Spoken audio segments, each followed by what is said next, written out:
Los Panaderos, as long as we don't forget. Level 304, Las Panaderias, Survival difficulty, Class variable, Varied safety, Varied security, Varied entity count. This article was a joint effort between the Meg and Val. Note, a person of interest page on Val currently does not exist. Hello, Wanderers. I'm Val, the resident knowledge dump of Level 304 and co-writer of this article. If you want to learn more about me, I was allowed to write a separate article to introduce myself in more detail, and I would really appreciate it if you would check that out after reading this page. All you need to know for now is that I provided most of the information here, but I found the Meg's writing style to be much better for describing the level in an accessible way. Description: Level 304 is a finite complex of bakeries, or panaderias, as they are called in Spanish. 30 of these have been explored.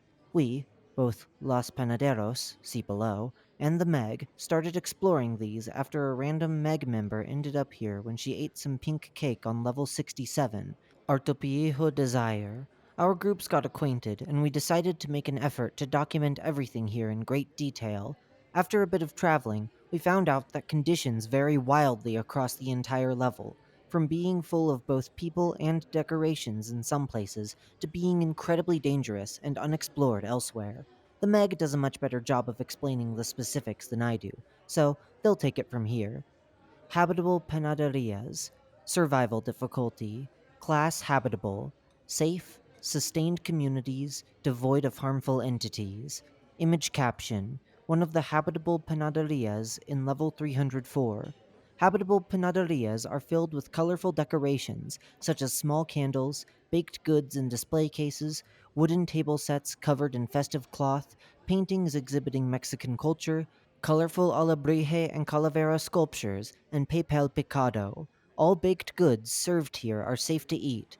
This includes, but is not limited to, donuts, empanadas, arepas, pan de muerto, pink cakes, croissants, bagels, and standard bread. Some panaderias even have fridges containing almond water and purified water, both of which restock infinitely. Wanderers are highly recommended to remain within the safe bounds of habitable panaderias and wait for further notice from the Meg before attempting to explore further. Paranormal Panaderias, Survival difficulty, Class undetermined, Mysterious properties, Unknown information, Undocumented entities. Paranormal Panaderias are much larger in size than their habitable counterparts and much less friendly. They should be avoided as far as possible. A habitable panaderia is generally connected to a paranormal one by a long hallway made entirely out of wood, with the entrance to the former at one end and the entrance to the latter at the other. Meanwhile, a door between two paranormal panaderias takes a wanderer directly from one to the other. In terms of their interior, a paranormal panaderia is usually completely empty, lacking all furniture, save for a display case, upon which rests a singular small candle. Towards the beginning of the level, i.e., La Panaderia, these rooms are surprisingly clean by backroom standards, though they are poorly lit. The wooden floors appear to be well maintained, though rather loud and creaky. As wanderers venture further into the level, paranormal panaderias become progressively darker and more dilapidated, with plenty of cobwebs and broken floorboards strewn about. Many wanderers have reported feelings of intense fear in paranormal panaderias due to the dim lighting, not to mention the many real dangers held within, such as smilers, death moths, the owner, and most notably, baked goods. Pastries found or made within level 304 are known to possess paranormal effects, including causing spontaneous no-clips into other levels. The specific effects of each kind of pastry have been documented below. Do not eat undocumented pastries. Las Panaderias 1. Below is a log of Meg agents Sol Miranda and Luisa Gonzalez exploring a paranormal panaderia for the first time. Begin log. Recorder: Luisa Gonzalez. Luisa. 3, 2, 1, and we're live. Hi guys, I'm Luisa Gonzalez of the Meg, and this is a video log of us exploring Las Panaderias for the first time. We do have some Wanderer reports to go off of, however. So, those guys weren't kidding when they said it was dark. Thankfully, this place seems to be devoid of entities, but I wouldn't count on it for the other panaderias. Luisa. That doesn't change the fact that we should be incredibly careful. The camera pans over to Sol, who is unapologetically sinking her teeth into a croissant. Louisa, Sol, what the hell are you doing? Sol, I was just taking a bite. Louisa, that could have killed you. I just want to make sure no one dies here. Sol, oh, relax. I have Val's journal. Sol turns to the camera and holds up the book in her left hand. Sol, this thing is an easy teleport button in and out of here. Louisa, Val has been the only person to ever use that trick so far. Sol, how do you suppose we test this then, if you know so much about this place? Louisa, by using bread that's known to take you to a safe level. Sol, I can't really argue with that. I'll eat the ham sandwich. Sol eats the ham sandwich croissant and teleports away. Louisa, let me set a timer to see how long this takes. Sol, and I'm back. Louisa, let's see, that was 5.06 seconds. Sol, you actually timed that? Whatever happened to Faith? Louisa, that doesn't matter right now. Let's test some of the croissants. A testing montage plays, courtesy of Louisa's video editing. Sol, I'm about ready to clock it in after that second class 5 level. Jesus Christ. I thought that sent you to level 11, the city that never sleeps. Louisa, that's another seemingly random. Sol, maybe the Wanderer reports are unreliable. Louisa, let's mention them in the log either way. Louisa proceeds to type some notes on their laptop. Louisa, but I agree. We should pack up. This is Louisa, Sol, and Sol, Louisa, signing off. End log. Las Panaderias 2. Begin log. Recorder, Luisa Gonzalez. Luisa, this video is part 2 of our testing logs. Today, we plan to go over even more bread.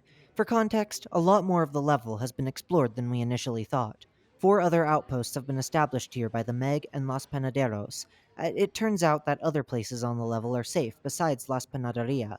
We are creating this log in particular to test more potential level exits, seeing as it is that time of year. I hope you learned something.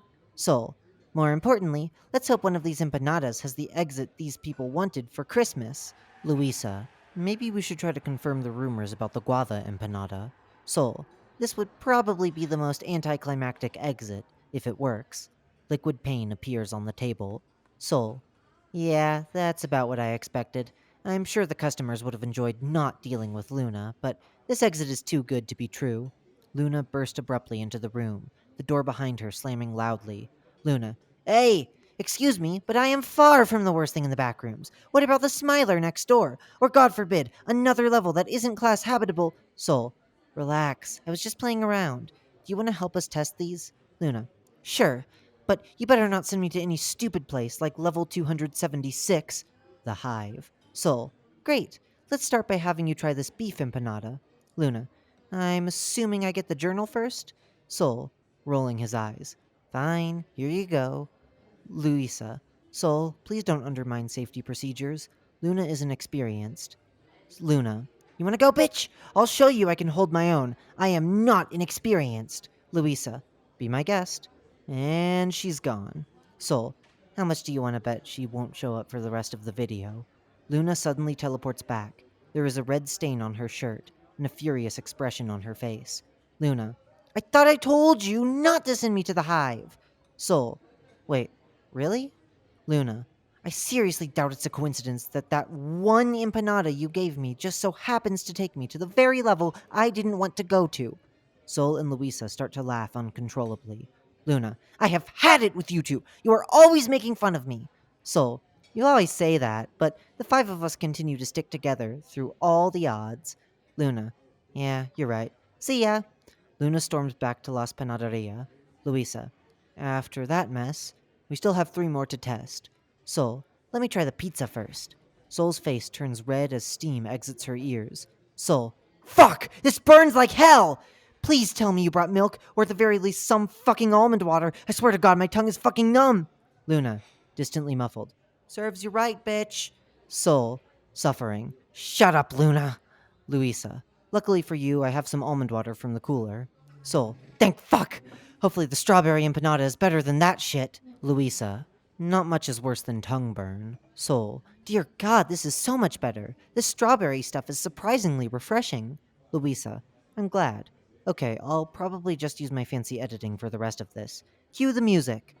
The next 15 minutes of the recording are a montage of various tests, set to upbeat background music. So, I think I'm ready to pack it in. Those strawberry ones are a pretty good Christmas gift, anyway.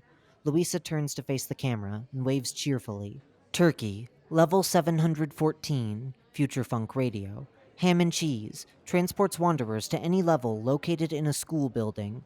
Turkey and cheese. It's seemingly random, but level 11, the city that never sleeps, and level 4, abandoned office, are common. However, this is not recommended, as wanderers also report being sent to survival difficulty class 5 levels. Ham and turkey, also seemingly random. All three, level 158, onslaught station. Note that this is the safest exit from the level. Anything else, either level 67, Artepiejo Desire, or level 458, Papa Pedro's Pizza Palace of Pleasantries. Almond, marked with a question mark. According to the wanderers who have tried it, eating this pastry is ill advised, as the effects are too gruesome to describe. All testing of croissants has ceased after this was reported. Quesadilla. The quesadillas that solely contain cheese work similar to Object 16, royal rations. However, an anomalous wanderer advises fellow wanderers to, quote, make sure they don't have any meat in them, because if you aren't careful, it's a death sentence, end quote. As such, the Meg has not done testing on any quesadillas containing meat. Empanada. There are several types of empanadas with varying effects. Strawberry makes the wanderer feel refreshed. Cheese transports the wanderer to level 18, memories. Pizza causes the tongue to burn. Beef taking a bite will transport the wanderer to level 276, the hive, with the empanada in their hand. But biting the empanada again will take them back to this level. Guava.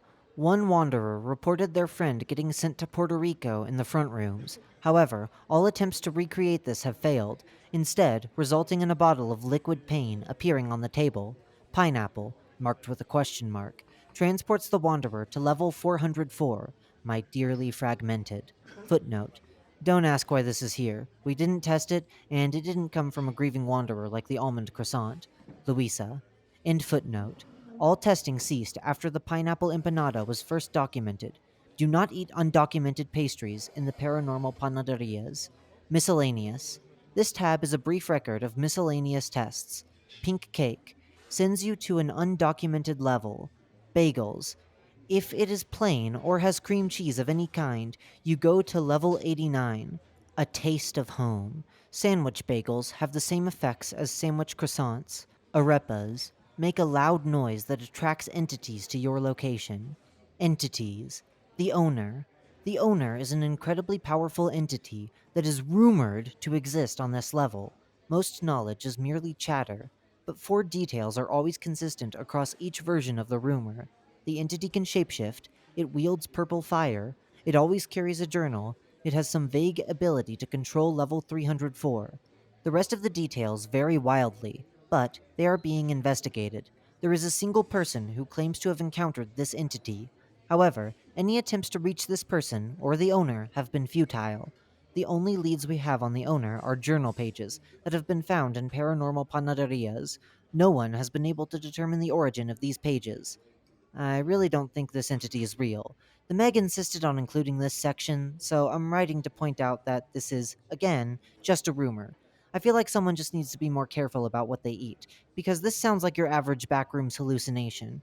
I wish the Meg would listen to me, and I'm really hoping that my worst fears about the owner are just part of my imagination. It's really just a rumor or a myth. I have no idea why it's being taken so seriously by the Meggies. Bases, outposts, and communities. Los Panaderos, Spanish for the bakers, this group is a mix of wanderers and facelings, running some of the panaderias on this level. Some claim to have gotten here directly from the front rooms. These cases are being investigated. Will gladly help wanderers traverse the level. They like to put up altars approximately once a year to celebrate a front room's holiday known as Dia de los Muertos. The group encourages wanderers to include memorabilia of people who have passed away. Los Panaderos, the ragtag group that formed when a handful of people ended up in some mysterious panaderias after going about their business in the front rooms. It's honestly the best group of people I could have gotten stuck with. All of them are incredibly nice, and there are even a few people that I knew in the front rooms. Before anyone gets confused, I'm not exactly a member of Los Panaderos, since I don't really stay in one place. I tend to wander around the level and try to make things safer by gaining knowledge, all of which has accumulated in this article. None of that is to say I don't have a home or anything. I'm just not going to tell you where I stay because I'd prefer to keep it private. Habitable Panaderias. La Panaderia, the location where wanderers enter the level, the safest part of the level, contains a water fridge, frequently visited by Val. Princess Bakery. Within close proximity to La Panaderia, the Meg is attempting to set up an outpost here. Oasis Bakery. A resting point for wanderers attempting to find a door to the outside, contains a water fridge. Alebrije Bakery. 18 panaderias away from La Panaderia. Traveling to or past this outpost is only recommended if wanderers are in a group. Panaderia di Calavera. Traveling past this point is not recommended. 30 panaderias away from La Panaderia. Contains a water fridge. Contains the most resources out of any habitable panaderia. Entrances and exits. Entrances. The Wanderer can enter the level by eating pink cake or pan de muerto on level 67, Artepiejo Desire. Neither of these will have any additional effects, regardless of how much you desire them. However, both are extremely rare. Entering a bakery on level 11, the city that never sleeps, has a chance of sending wanderers here. There are rumors of wanderers having gotten here directly from the front rooms. The Meg has yet to confirm that this is true. Exits.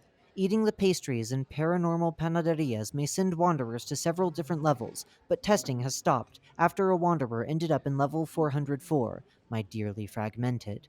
A concrete list of tests can be found in the test logs above. There are rumors of a door leading to an outside area that may be level 11, the city that never sleeps, but it is not recommended to try this, as the Meg have yet to hear substantial progress from any operatives who have attempted to find this door. About the door. Be careful. Not too long ago, I tried to travel past Pana di Calavera with a few other people. We heard about this door and wanted to find it. I led the charge with some friends of mine. They go by Alan, Sol, Luna, and Luisa. Sol and Luisa work for the Meg, so they have their hands all over this article, while Luna and Alan have been with me on 304.